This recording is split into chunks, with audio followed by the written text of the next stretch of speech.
perusahaan yang tidak mentaati peraturan lah. Saya yang 1 hari 2 hari itu efeknya itu bisa mungkin 3 tahun 4 tahun yang akan datang. Itu setiap hari kita mental, fisik selalu diadu. Ada juga kawan saya ini yang cuma bertahan 1,5 tahun, dia lebih baik mengundurkan diri, tidak dibayarkan, suruh lembur tidak dibayarkan, dan keamanannya tidak sesuai. Menurut saya ya pindah ya.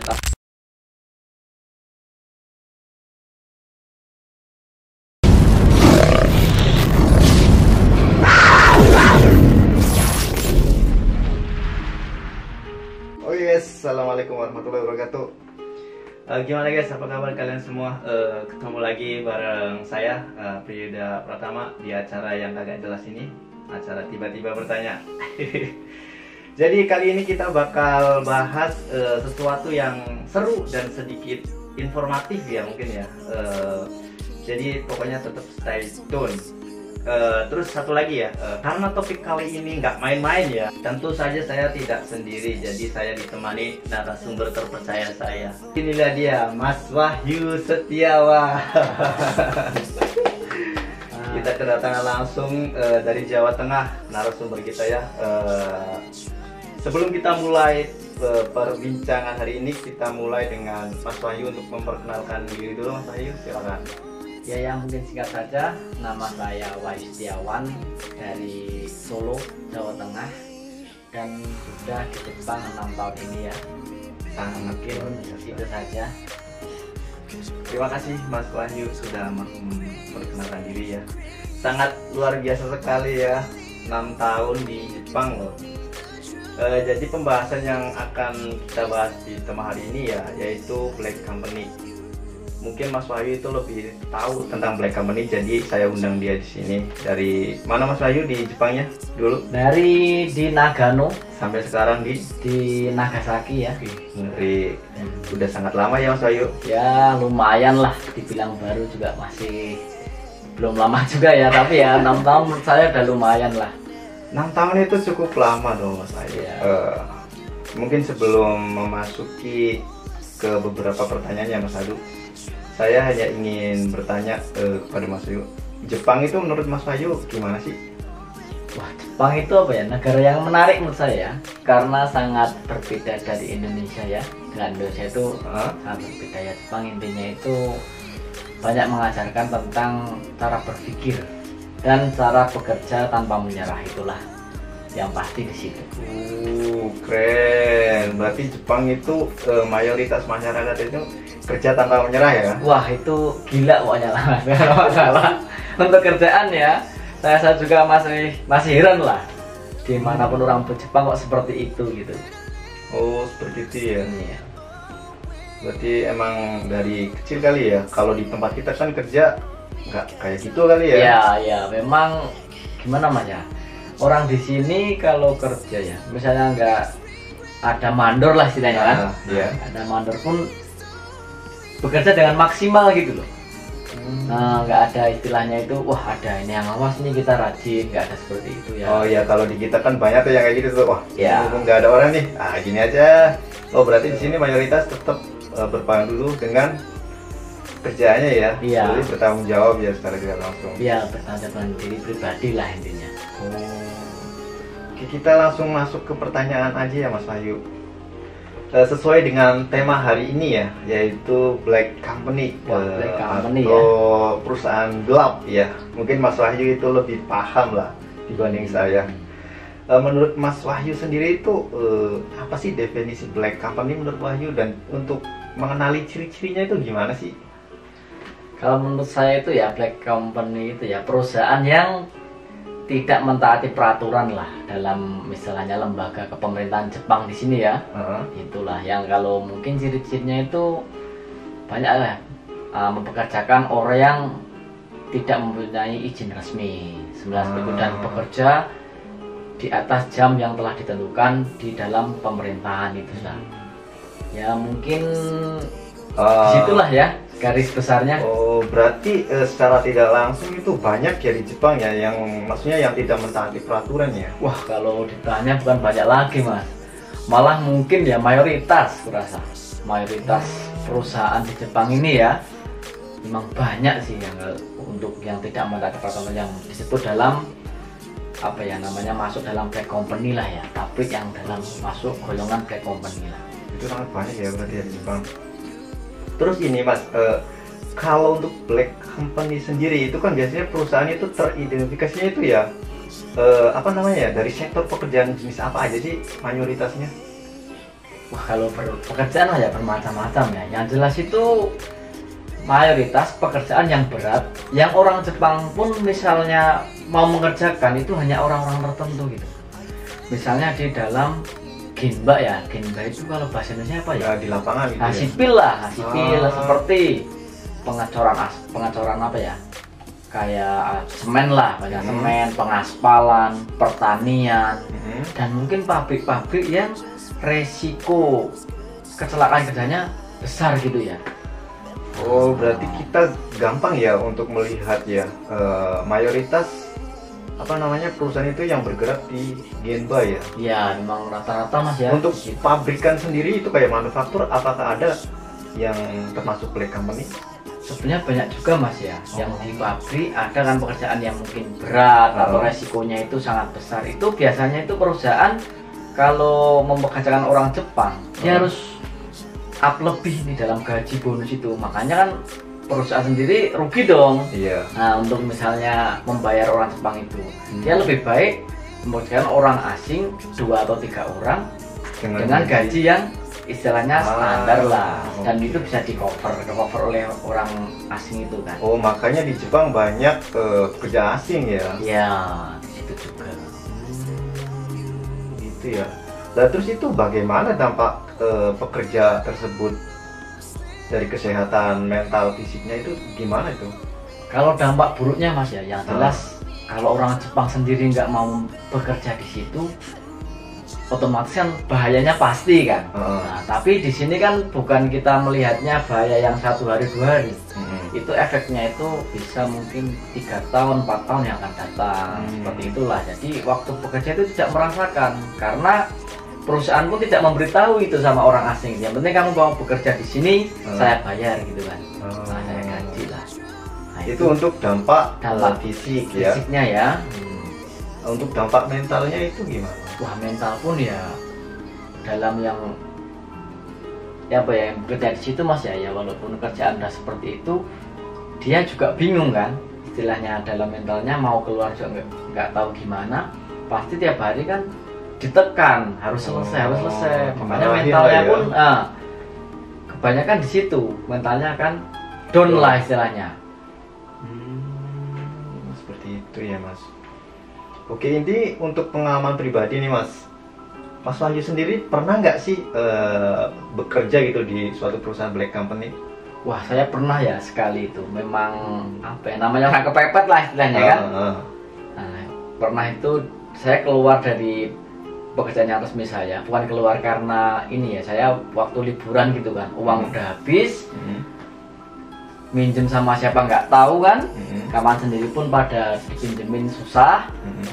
Ya otomatis kita cari, kalau dibilang itulah gitu kan. Karena kita cuma kan perusahaan itu kalau ada arbeitan seneng gitu.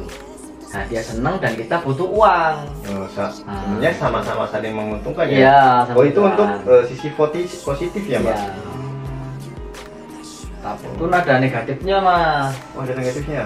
Karena kita dalam pekerjaan itu kan tidak ada penjaminan, misalnya kita kecelakaan kerja. Nah, jadi misalnya kalau kerja, ya udah kamu ke rumah sakit sendiri, bayar sendiri. Semuanya tahu sendiri. Iya, di situ. Oh, itu kalau untuk yang Arubaito. Ya, Arubaito dalam kurung ini ya, bukan Arubaito resmi ya. Kita istilah itu yang mencuri-curi lah. Oh, yang ilegal lah ya. Nah, dibilang bisa seperti itulah. Terus ini apa? Kalau untuk Mas pribadi ya, hal yang paling mengejutkan gitu saat kerja di sebuah perusahaan black company itu apa sih? Menurut saya ya Mas ya, yang paling mengejutkan adalah itu mental Mas, mental ke dalam diri pribadi gitu. Mental? Iya, mentalnya down Mas, karena dipaksa bekerja itu. Memang dalam pabrik dulu saya ya, yang dulu itu belum ada peraturan, itu memang istilahnya itu kamu harus lembur. Karena mau nggak mau barang ini harus keluar gitu. Harus selesai gitu. Kalau ya? nggak mau lembur, masalah besar itu. Lah, bukannya kita sebagai warga Indonesia itu bisa melawan atau gimana, Mas? Apa kita bisa ngadu ke siapa gitu? Ya apa? sebenarnya itu ada lah Mas. Cuma kan lembaga itu udah bekerja sama juga ya. Kita punya lembaganya, penaung lah. Tapi penaung kan juga punya istilahnya apa ya, kerjasama dengan perusahaan kan. Nah, dan mereka kan pasti ingin masalah saling menguntungkan kan. Nah, kita lah istilahnya itu dibilang apa ya, menjadi korban lah gitu. Jadi kita mengadu ke sini sedikit, sabar dulu. Mungkin nanti saya akan obrolkan dengan pimpinan perusahaan seperti itu. Tapi tidak ada penyelesaian gitu. Oh, seperti itu ya, Mas.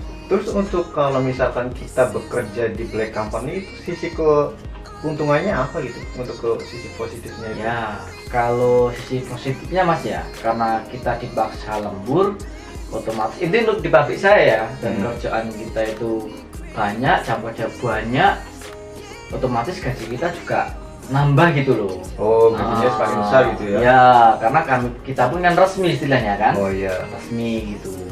Lah terus untuk ini Mas, yang namanya jam kerja itu bukannya sudah diatur tuh? Itu gimana tuh ngakalinya tuh para black company ini? Ya itu menarik Mas ya, memang menarik dan semuanya mungkin beda-beda ya antara perusahaan. Cuma kalau pengalaman saya ini dan teman-teman di luar pabrik saya lah, memang kalau misalnya ada peraturan Jepang itu kan lembur dulu 45 jam lah Mas ya. Iya, 42 sampai 45. Nah itulah, kalau lebih dari itu kan tidak boleh ya kan, tidak boleh. Tapi perusahaan saya harus karena mengejar target. Dan itu kami itu kalau udah jam 45 udah dapat lemburan segitu, kita pakai 2 kartu. Jadi kita absen sendirilah. Nah, yang kartu itu untuk lemburan kita. Itu dibayarkan cash gitu. Oh, jadi 2 kartu itu maksudnya 1 kartu itu untuk yang dilaporkan ke pemerintah, yang satunya itu untuk kita pribadi. Iya, pribadi. Oh, tapi tetap dibayar itu Mas? Nah, untungnya di pabrik saya ini tetap dibayar. Jadi teman-teman itu gimana ya? Dibilang kira merantau Mas ya. Ya ada yang bilang senang juga kan, senang gitu karena misalnya penghasilan teman kita tahu kan di pabrik ini sekian, kita itu bisa dapat 2 kali lipat lah istilahnya gitu. Nah itulah untuk gaji lah ya. Tapi ya itu setiap hari kita mental, fisik selalu diadu ya Mas? Selalu diadu Mas. Berarti emang apa ya, mental fisik harus kuat ya kalau masuk di black company ini ya? Iya Mas. Tapi ya saran saya ya mending janganlah. Tapi kalau duitnya banyak ya juga Mas. Ya bisa juga sih ya. Jadi emang kembali lagi ke diri kita ya, kita butuh uang apa enggak gitu ya? Iya Mas ya, sepertinya kayak gitu ya. Untuk fisiknya yang kuat ya. Cuma yang fisiknya yang kuat ada juga kawan saya ini yang cuma bertahan 1,5 tahun, dia lebih baik mengundurkan diri. Ada yang seperti itu Mas? Ada Mas, memang karena kerjaan berat ya. Dan juga istilahnya setiap hari lah diforsir lah gitu. Mati-matian lah, harus sekian gitu. Nggak mau tahu dia, yang penting kelar. Wah, ngeri juga ya Mas. Lah terus itu Mas sendiri nih ya, apa namanya, untuk menyadari nih bahwa perusahaan ini termasuk ke dalam black company itu dilihat dari sisi mananya nih Mas? Wah, kalau dilihat dari sisi tadi ya, ciri-ciri lah ya tadi ya. Iya, kita itu, ya itulah, mungkin kerjaannya itu berat lah ya, berat dan berbahaya. Terus anjingnya itu apa, anjingnya keamanannya lah, keamanan tidak sesuai.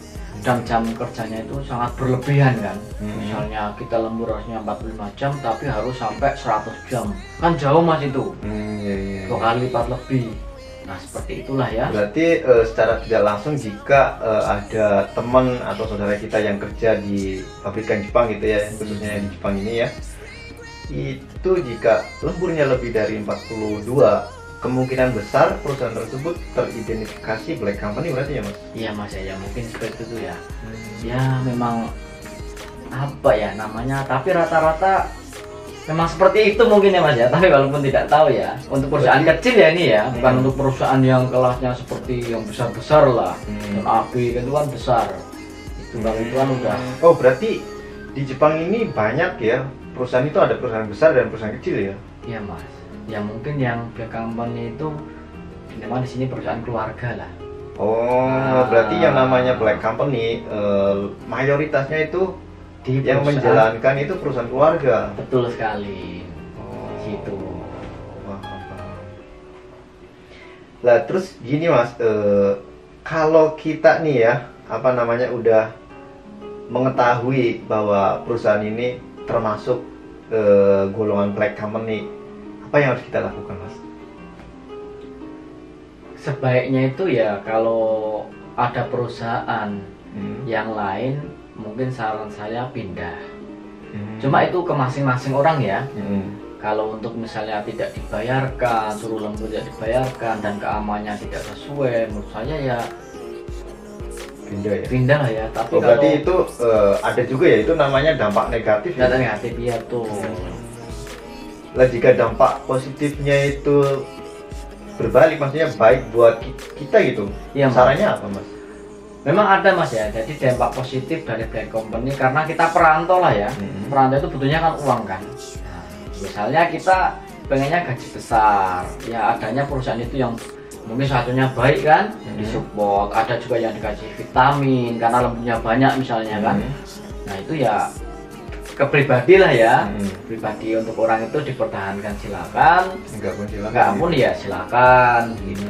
Tapi resikonya tetap ke mental dan fisik kita Iya ya. lah pasti. Itu ya. Terus untuk ini nih, masalah aspek budaya dan hukum di Jepang ya. Kenapa sih perusahaan Jepang itu lebih cenderung gitu, apa namanya ya, lebih mendukung keberadaan black company itu? Kan sekarang kayaknya banyak banget tuh di Jepang yang namanya black company. Kenapa? Apa namanya, di Jepang itu lebih cenderungnya ke situ gitu? Kenapa? Wah, menurut saya Mas itu ya karena penduduk Jepang ini ya. Sekarang kita lihat sendiri kelahiran di Jepang ini sangat sedikit kan. Oh ya, sangat turun ya, sangat kecil ya. Bahkan sekarang kan banyak orang yang tua daripada orang yang masih bujang Mas ya kan. Oh iya. Disitulah makanya didatangkan orang asing. Sedangkan namanya di Jepang ini kan perusahaannya rata-rata apa ya, perusahaan pembuat lah ya, membuat barang dan dijual ke negara lain, otomatis membutuhkan orang yang banyak kan, didatangkan orang asing. Tapi kalau dia mengerjakan dengan orang yang banyak di perusahaan black company itu, kan dia juga bisa rugi Mas. Nah kan lebih baik dia mempekerjakan satu orang yang over daripada dia menambah. Otomatis gajinya pasti 2 kali. Mencari orang Jepangnya aja nggak ada karena masyarakatnya pun sedikit. Apa gitu. tingkat kelahiran di Jepang rendah sekali. beda dengan Indonesia gitu ya. Kalau di Indonesia kan tingkat kelahirannya tinggi sekali, dengan apalagi dengan penduduk yang sekarang itu 270 berapa juta penduduk gitu. Itu sangat gila itu. Kalau di Jepang kan memang angka kelahirannya sangat kecil ya. Terus untuk pemerintah Jepang sendiri sebenarnya itu, menurut Mas sudah mengetahui belum sih yang namanya black company seperti ini itu? Itu sebenarnya udah mengetahui Mas. Itu tahun 2000 berapa ya? 2019 atau 2020-an kayaknya itu pernah terjadi. Itu ketahuannya begini. Ada orang Jepang, dokter kalau nggak salah itu, dia harus bekerja overtime gitu. Setiap hari lah ya. Dan dia mentalnya pun kena, akhirnya bunuh diri. Nah disitulah mulai ketahuan dia bunuh diri karena over jam kerja. Disitulah mulai dari ke perusahaan semua itu ada pemberitahuan gitu kan. Nah jam sekian tidak boleh, misalnya udah lembur 40 jam tidak boleh. Tapi pemerintah tidak bisa menyetop itu. Nah, makanya itu hanya himbauan lah istilahnya ya. Makanya sekarang ada nih yang baru kan, misalnya lembur lebih dari 40 jam. Itu kan harus membayar berapa kali lipat gaji gitu kan, atau berapa persen misalnya kan gitu kan. Itulah makanya sekarang banyak lagi kan orang asing masuk kan. Nah, disitulah Mas. Ketat lah ya berarti. Iya, pemerintah itu ya udah bagus lah menurut saya. Berarti semenjak ada kejadian tersebut, Ya. mulai diperhatikan ya. Iya betul sekali. Oke. Terus ini Mas, emang udah kira-kira nih ya dari zaman setelah kejadian tersebut sampai sekarang itu perubahan yang benar-benar terlihat di sisi Black Company itu apa sih? Ya, perubahan positif loh Mas ya. Iya, yang positif. peraturan pemerintah itu kan. Nah, itu perubahannya itu sekarang itu walaupun di perusahaan kecil ya, perusahaan keluarga itu sudah lemburan itu mau dikurangi. Dan dia menambah orang sekarang. Oh. Ya, jadi lemburan gue menambah orang karena memang Berarti peraturannya. yang Mas Wahyu tadi katakan. Iya, kan ketat kan, sangat ketat. Tetapi di sini ada minusnya Mas. Rata-rata orang asing sekarang ke Jepang ini gajinya lebih rendah daripada saya tahun dulu. Misalnya UMR dulu saya aja udah 1.000 kan istilahnya, gajinya 1.000 per jam. Sekarang juga 1.000 istilahnya. Karena apa? Makin banyak orang asing masuk, otomatis gajinya makin menurun. Harusnya kan makin menaik. Cuma karena banyak orang, banyak saingan, banyak yang mau masuk, otomatis perusahaan pun kalau mau dengan gaji sekian gitu kan. Karena banyak kandidat lain yang siap iya masuk, makanya ditawarkan seperti itu ya. Iya betul sekali Mas.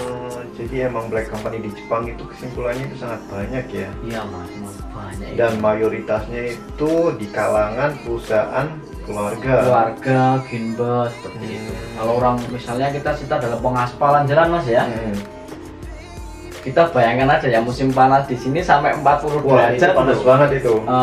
Orang Jepang itu walaupun mau, dia pasti mau cuma pengawas lapangan. Yang bekerja kasar pasti orang asing. Yang turun langsung di lapangan itu. Di lapangan orang asing. Operator lah orang Jepang itu biasanya kan. Ya kalau orang Jepang kan memang sekarang karena udah pun sedikit kan.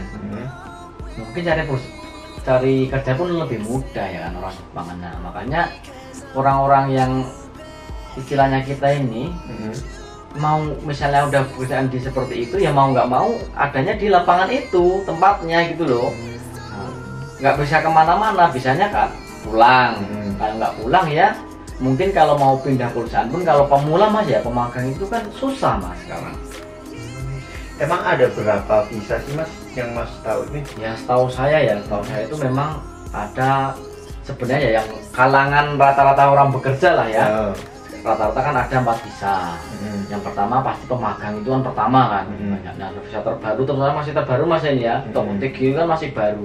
Masih paling marak lah sekarang ini. Yang kedua kan yang dari dulu bagus kan dinamakan apa engineering. Engineering itu ya banyak lah. Ya kelas-kelas lah ya. Sekarang yang baru apa ini ya? Baru istilah meledak-meledaknya ini. Orang itu yang terakhir. Ya, Kijinkoku itu kan dibilang seperti itulah. Nah, itulah Mas. Tapi emang mendominasi itu di pemagang dan Tokutegino. Nah untuk pemagang dengan Tokutegino ini ketika dia ingin ke Jepang itu prosesnya alur yang resmi itu gimana sih Mas? Agar yang lihat juga tahu gitu. Iya Mas ya.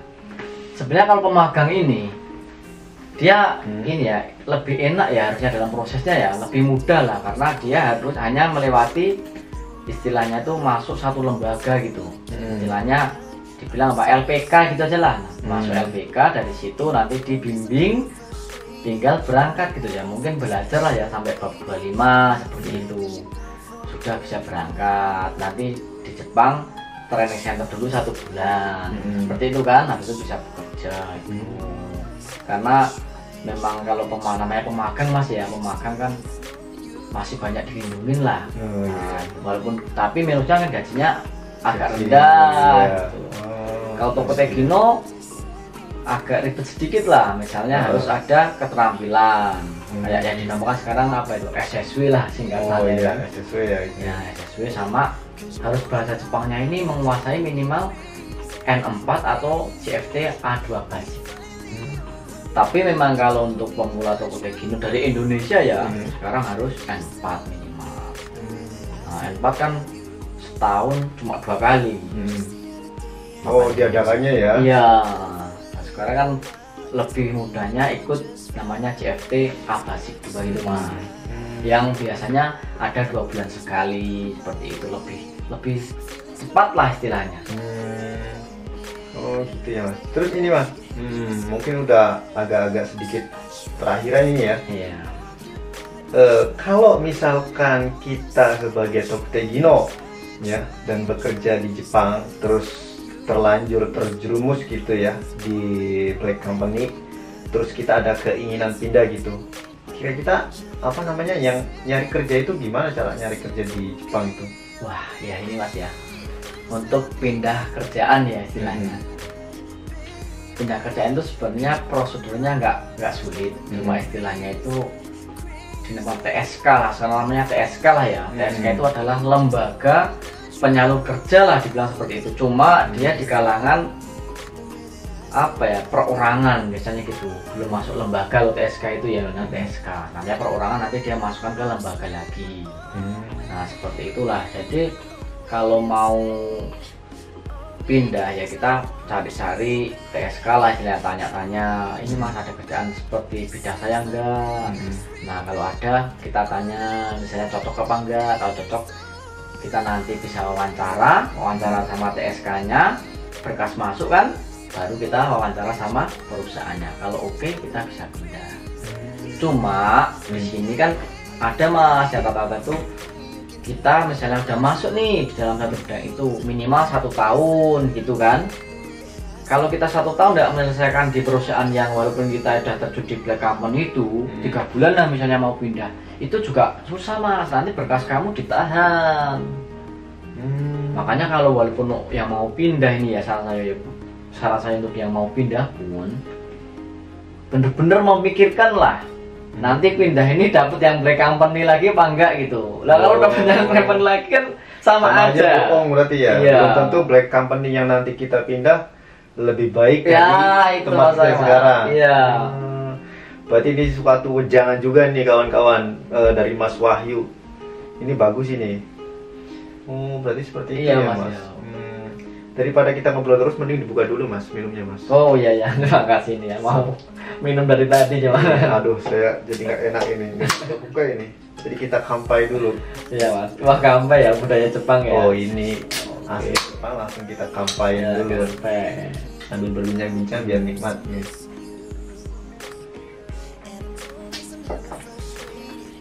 Berarti emang Jepang itu budaya Black Company-nya sangat banyak ya mas. Betul sekali mas. Kalau terus gini mas, misal ya ada nih teman mas ya, ini bicara misal ya, ada nih teman mas kerja di salah satu perusahaan Black Company gitu, kira-kira apa saran untuk teman mas? Kalau memang itu dia menjadi pilihan dia mas ya, ya saya oke lah menurut saya kan.